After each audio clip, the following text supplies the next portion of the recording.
Salut la brigade, salut les entrepreneurs, bienvenue dans la 15e vidéo de la formation gratuite sur YouTube Comment créer son entreprise, étape de A à Z, bientôt la fin. Aujourd'hui on va voir tout ce qui est financement pour créer son entreprise, donc pour que vous ayez une idée un peu des différents financements que vous pouvez utiliser pour créer votre entreprise.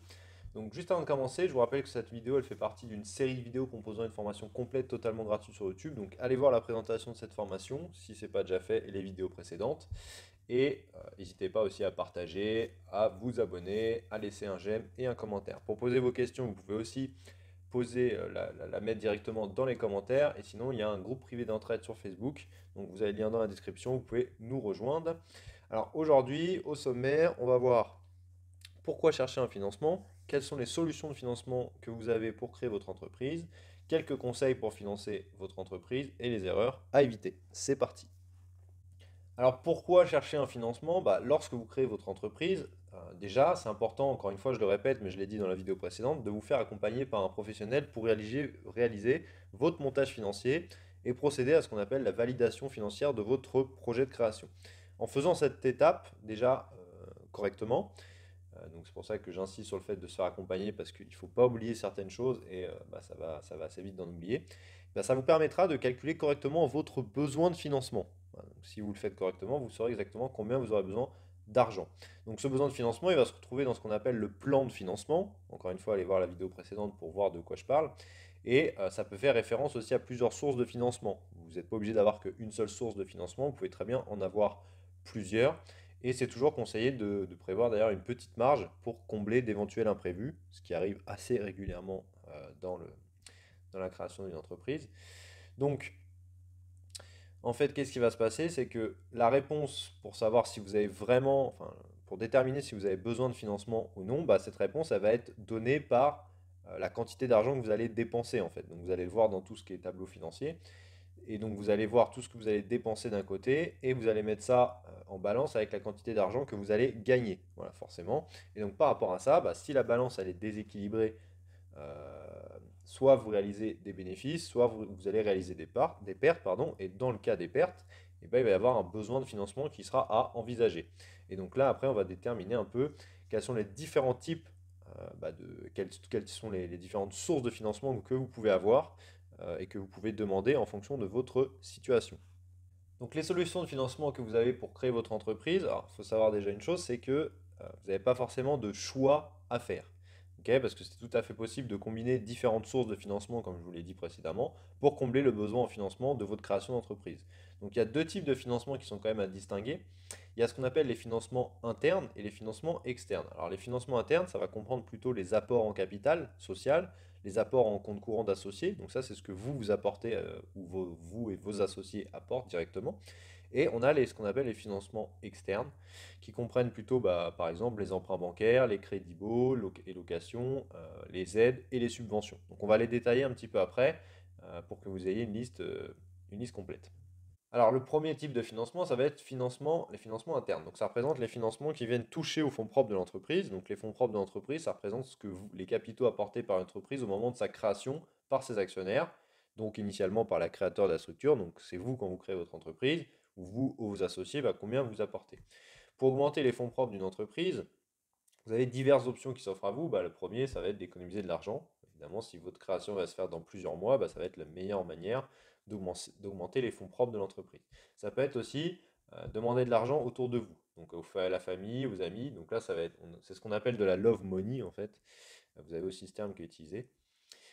Donc ça se fait assez souvent. Enfin, il y en a pas mal qui demandent de l'argent autour d'eux. Par contre, voilà, ça doit se faire dans des règles qui sont quand même définies. Donc il faut être d'accord d'emblée sur les conditions du don ou du prêt effectué par les proches. Ok, donc il y a quand même une petite entente à faire. C'est pas juste j'emprunte de l'argent et c'est tout. Bon après, des fois il y en a qui font comme ça, mais souvent il y a quand même un accord.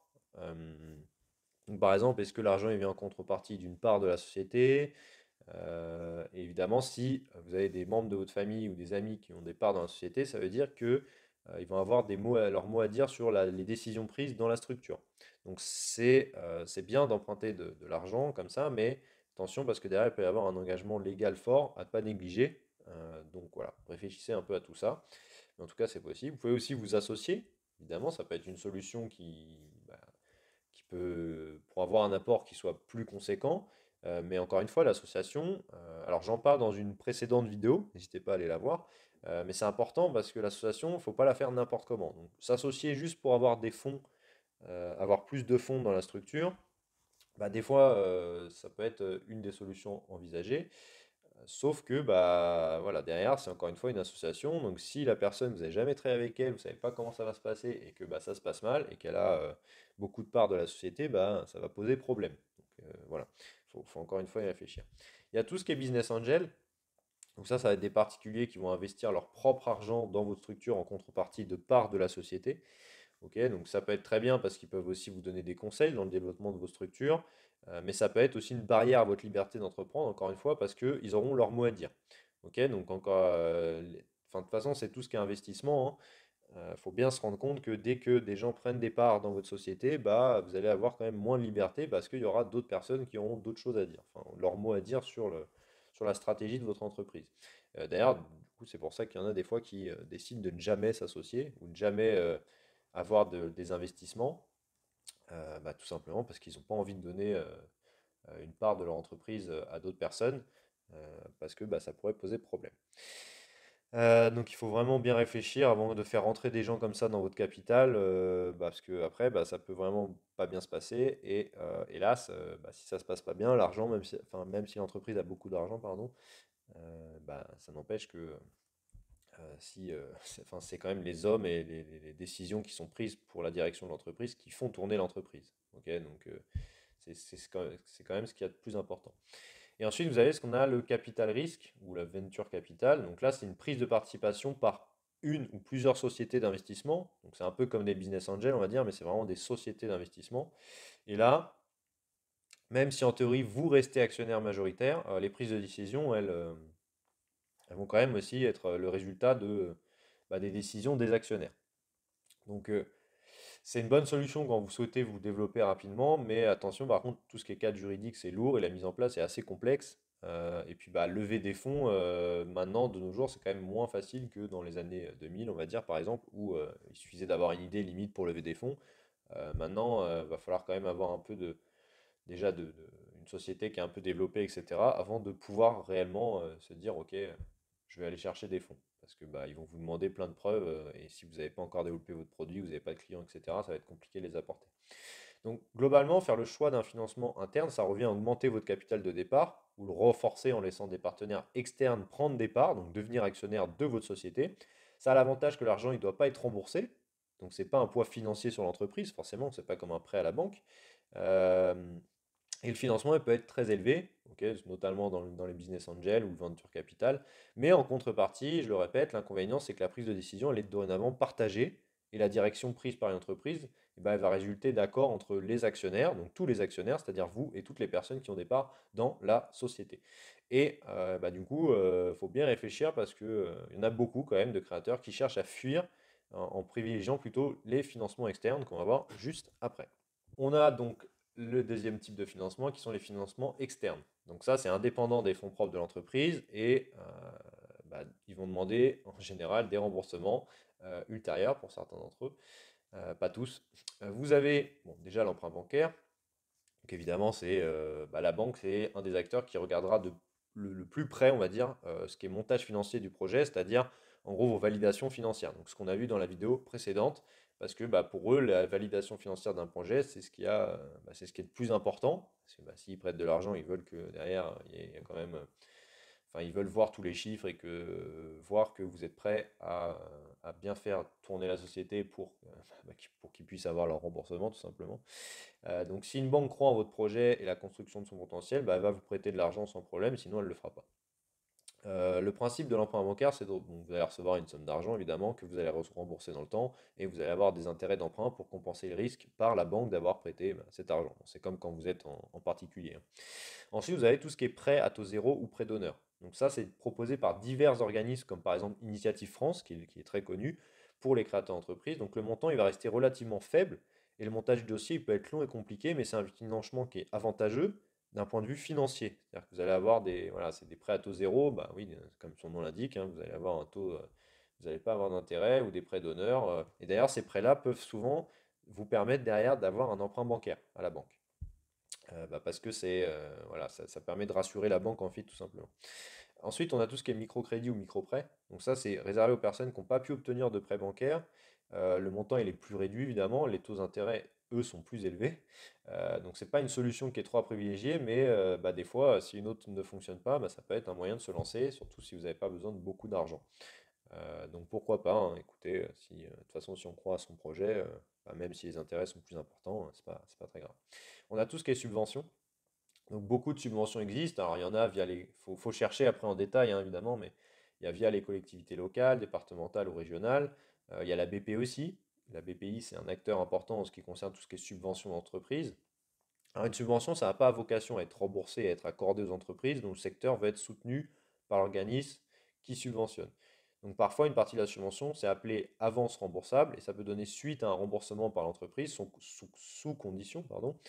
Donc par exemple, si l'entreprise elle a atteint un certain seuil du chiffre d'affaires et que le projet a fonctionné, dans ce cas-là, à partir de ce moment-là, il faudrait qu'il rembourse. Donc les demandes de subvention sont relativement fastidieuses, encore une fois, mais c'est comme tout, hein, dès qu'on a une aide, une subvention, c'est assez compliqué pour faire le dossier, et c'est pas toujours évident de les recevoir. On a aussi ce qu'on appelle des bourses, donc par exemple, il y a la bourse French Tech, qui est un type de subvention particulière réservée aux entreprises, ce qu'ils appellent disruptives, donc c'est en fait, des subventions pour les entreprises innovantes. Disruptive, c'est un peu ça, c'est des entreprises très innovantes qui vont essayer de casser un marché. Et ça, encore une fois, il y a des conditions souvent très précises pour les avoir. Et souvent, on passe plus de temps à faire le montage du dossier que de travailler sur son entreprise pour certaines subventions. Mais bon, des fois, une fois que vous l'avez, c'est génial. Et après, vous avez les concours. Vous avez les prix, les trophées, les concours. Ça peut aussi vous permettre de gagner du financement. Voilà, même si c'est un faible apport, que les montants ils sont assez modérés, si vous gagnez 5 10 000 euros, ça peut être génial. Et surtout, ça peut être une occasion de mettre un coup de projecteur sur votre entreprise, donc vous donner de la visibilité et au final vous faire aussi gagner de l'argent derrière et pourquoi pas vous faire trouver aussi d'autres partenaires ou des gens qui veulent participer au projet, qui veulent vous aider à le développer, etc. On a ensuite tout ce qui est autre financement, en tout cas que j'ai classé comme ça. Euh, donc ça va être par exemple les sources de financement participative qui pourrait aussi être classé d'ailleurs dans les financements externes, hein. Ok, mais j'ai essayé un peu de les mettre à un autre endroit. Donc on a ce qu'on appelle le crowdfunding, ok, qui est très connu. Donc là, ça va être le grand public qui va financer donc via une plateforme en général. Les plus connus, ça va être Ulule par exemple. Euh, donc c'est un excellent moyen en plus de tester si votre produit ou votre idée, elle fonctionne auprès du public. Et donc, comme il s'agit de dons, il n'y a aucun risque financier. Et les montants, par contre, sont très restreints. Mais c'est vrai que ce genre de financement, ce qui est bien, c'est que ça vous permet aussi de tester votre marché et d'être sûr que il y a un réel intérêt. Donc, ça fait coup double, entre guillemets, pardon. Et si, au pire des cas, votre projet n'est pas financé parce que vous vous rendez compte qu'il ne correspond pas à un besoin des clients, à une problématique des clients, dans ce cas-là, vous prenez pas de risque en fait, vous n'avez pas besoin de rembourser, et puis limite c'est encore mieux. Ensuite, on a ce qu'on appelle le crowdlending. Donc ça, l'argent récolté, c'est un peu comme le crowdfunding en fait, mais l'argent récolté, il a vocation à être rendu. Ok, crowdfunding, c'est un rendu don. Donc là, c'est un prêt par le grand public. Et ça permet aussi de tester la popularité de l'idée auprès du grand public, enfin en tout cas de votre cible. Ensuite, on a le crowd equity, donc c'est aussi grand public, sauf que la contrepartie, ça va être de céder des parts de votre société. Donc par exemple, il y a WeSeed, qui est une société qui fait du crowd equity, il vous permet, vous, de mettre par exemple 500 euros sur une entreprise et d'avoir une petite part de l'entreprise. Voilà, donc il y a beaucoup d'entreprises qui le font, ça ne convient pas à tous les types d'entreprises, mais déjà, vous, en titre personnel, vous pouvez investir dans des startups, et puis même si vous avez une petite part, si la société elle s'arrête, vous perdez votre argent, mais si la société se développe et il y a d'autres investisseurs, et il y a des levées de fonds, vos parts elles vont prendre de la valeur et vous pourrez les revendre plus cher. Donc ça peut être pas mal. Et puis vous, en tant que créateur d'entreprise, vous pouvez vous faire financer comme ça. Bon, par contre, évidemment, ça veut dire que vous avez plein d'actionnaires dans votre entreprise. Mais en même temps, les montants, dans ce cas-là, peuvent être assez gros. Vous pouvez avoir 100 000, 150 000, 200 000 euros et vous donner une petite part de l'entreprise. Bon, pourquoi pas. Ensuite, on a tout ce qui est Pôle emploi. Bah oui, forcément, ça, c'est le plus gros business angel de France, comme on dit souvent. Parce que quand vous allez, par exemple, avoir une rupture conventionnelle, vous allez avoir 2 ans de chômage. Donc, les allocations chômage, ça va être un moyen de financer votre création d'entreprise. Parce que forcément, D'ailleurs, même à Pôle emploi, vous pouvez toucher directement la moitié de votre chômage pour démarrer votre activité, si vous avez besoin de beaucoup d'argent au départ. Donc c'est un choix que vous pouvez faire. Vous pouvez soit demander la moitié de la totalité de ce que vous devez toucher, soit avoir tous les mois. Et donc ça vous permet d'avoir du temps parce que vous n'êtes pas pressé, entre guillemets, pour votre société à gagner de l'argent tout de suite. Ok, donc vous pouvez vivre quand même et donc vous permettre vous permettre de financer votre entreprise, tout simplement. Ensuite, on a pour finir le financement par ce qu'on appelle l'excédent en fonds de roulement. Donc en fait, ça, c'est juste, enfin, c'est une sorte de financement, on va dire ça, qui consiste à profiter du décalage entre le délai de paiement au fournisseur et le délai de paiement à ses propres clients. Donc en fait, qu'est-ce que vous faites? Voilà, vous vous faites payer par vos clients et vous prenez enfin, entre guillemets, plus de temps à payer les fournisseurs. Et en fait, comme ça vous fait de la trésorerie. Donc après, c'est assez risqué parce que c'est pas vraiment une source de financement, hein. Mais et puis à bout d'un moment, il faut quand même pas être mauvais payeur et prendre trop de temps pour payer ses fournisseurs, sinon pour développer votre entreprise, ça va poser problème. Si malgré toutes ces possibilités de financement, vous n'en avez aucune qui correspond à votre situation, c'est toujours possible soit de revoir votre projet de départ, donc c'est-à-dire revoir sa construction pour faire quelque chose de peut-être plus raisonnable, plus réaliste entre guillemets, et obtenir un besoin de financement qui soit plus abordable. Soit financer ce qu'on appelle son entreprise par le temps passé. Donc en gros, faire vous-même ce que vous aviez prévu de sous-traiter et de le payer initialement. Et donc oui, vous allez prendre du temps par exemple à faire votre site vous-même, sauf que ça ne va pas vous coûter comme ça trop d'argent. Donc après, il faut voilà, ça peut vous prendre du temps, mais ça peut vous permettre de réaliser des économies et ainsi rendre le projet de création d'entreprise possible. Alors quelques conseils pour financer votre entreprise. Déjà, ça va être de bien évaluer votre besoin. Donc, ça vous permet vraiment de sécuriser le démarrage de l'activité, de crédibiliser le dossier et de faciliter l'obtention de financement. Donc, c'est bien faire vos tableaux financiers. Présenter aux financeurs que vous sollicitez un dossier vraiment complet, précis, clair et qui doit suffisamment être vendeur pour convaincre. Ok, donc, on n'est pas non plus en train de faire le marchand de tapis, entre guillemets, mais vous êtes aussi là pour convaincre. Et surtout les banques, hein, ok. Donc le fait d'avoir des dossiers bien faits, bien expliqués, simples à lire, un peu joli même en termes visuels et avec des tableaux qui sont bien expliqués auxquels vous allez un peu vendre, normalement ça devrait bien fonctionner. Et pour convaincre, ouais, clairement, il faut montrer du sérieux, de l'implication et montrer que vous avez anticipé un maximum de choses. Alors oui, on sait très bien qu'un business plan, c'est faux, parce que ça ne sera jamais ce qui va se passer dans la réalité, mais en tout cas, si vous montrez que vous avez anticipé et pensé à un max de choses, déjà, c'est génial. Et encore une fois, solliciter, vous faire accompagner par des experts du domaine. Alors ça peut être pour faire vos tableaux financiers, mais ça peut être aussi par exemple pour pitcher votre projet. Ok, donc ça veut dire le pitch du projet, ça va être l'expliquer, le vendre. Donc ça, vous pouvez aussi vous faire accompagner par quelqu'un qui va vous apprendre à le pitcher et dire des choses qui vont permettre de mieux convaincre les personnes auxquelles vous allez demander des financements. Alors les erreurs à éviter, bon, les principales erreurs à éviter dans la recherche de votre financement, ça va être les suivantes. Ça va être de ne pas penser à toutes les sources de coûts de votre activité, donc pas être suffisamment exhaustif et donc vous tromper dans votre besoin de financement. Ça rejoint ce que j'ai dit dans les conseils, mais j'insiste vraiment là-dessus parce que c'est ce qu'il y a de plus important. Parce qu'évidemment, si vous définissez pas bien tous les besoins de financement, vous n'allez pas faire des demandes suffisantes et donc dans ce cas-là, ça va remettre en cause la viabilité de votre projet. Sous-estimez aussi volontairement, parce qu'il y en a beaucoup qui le font, vos besoins afin de limiter votre endettement. Tombez pas dans ce piège-là, ok, parce que c'est bien de sous-estimer, sauf qu'au bout d'un moment, quand vous allez être dans l'activité, vous allez forcément finir par payer cette erreur-là, entre guillemets, ou cette erreur volontaire, ok, parce que vous n'aurez pas assez d'argent pour mener à bien votre projet, donc il ne faut pas sous-estimer exprès pour convaincre plus facilement, on va dire, un financeur. Ok, si vous avez besoin vraiment de tant d'argent pour développer la boîte, soit vous revoyez le projet et vous essayez de faire quelque chose qui soit un peu plus, enfin qui dépense moins d'argent, soit vous êtes honnête avec vos besoins. Être bien attentif à chaque personne qui rentre au capital de votre société.